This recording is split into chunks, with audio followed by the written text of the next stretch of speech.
so this is kind of great. I'm trying to figure out why I did so poorly on the wine that you're not going to see my tasting notes for. Fuck that. I'll taste it again. So, and I'm looking back, trying to figure out which wine I tasted the last time that I didn't get to reveal before my little hiatus. And I think they're the same wine.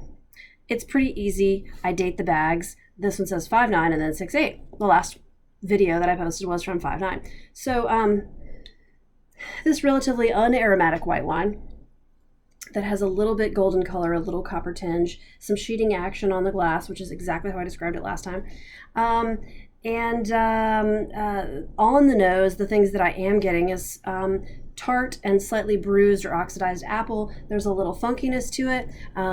It is kind of reductive.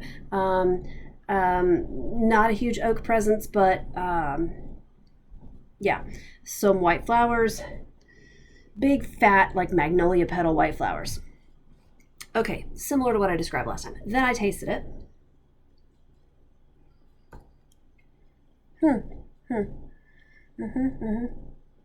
So yeah, overripe, oxidized, bruised. These poor apples and pears have been treated badly, and I feel sorry for them. But the wine is still pretty tasty. It is definitely like fat white falling off of the big cone, almost brown magnolia petals, bruised apple fruit. There is nothing to suggest botrytis, but something, a little honeycomb candle wax over the top kind of texture to this. Let's see. When I think when I talk about some elevated acidity, some diminished alcohol, moderate alcohol, I think that's still a thing. There's something herbal and medicinal about it, chamomile, herbal, almost a tea-like tannin and phenolic action to this. Again, slightly bruised apple, fat, not exotic, but like over the top white flower, a little bit of color. I think I'm tasting the same wine that was the last one that I tasted. So I failed. I called this on the first round a Central Coast Chardonnay. I was real clear that there was no oak. But I thought the acidity was high, but what did I say? The acidity was high, the alcohol was too high, something like that. Anyway, what I didn't take into account was Chenin. I never take into account Chenin. I don't drink enough Chenin. I do poorly with Chenin. So, Chenin Blanc. Chenin Blanc should be, let's see, we could talk Vouvray, we could talk Sauvignon. It's neither of those. It's Montlouis-sur-Loire. But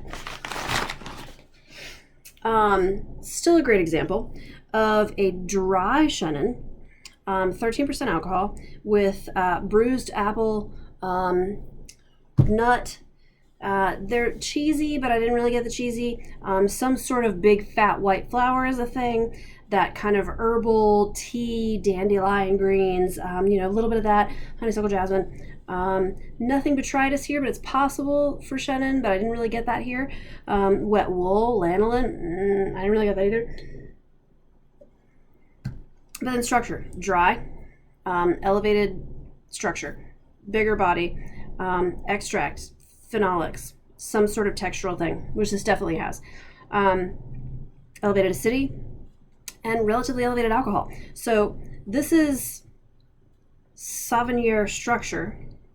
It is not that kind of crazy, it's just geeky, this wine. And it's super delicious and fun to drink, and I don't know why I don't drink more Chenin. So that's all this was I failed at Chenin twice, because I'm pretty sure I guessed it wrong last time. Deduced. And I need to drink more Chenin, is apparently the story here. So drink Chenin Blanc, specifically Le Rocher de Violette. And I'll see you next time when I fail at something red.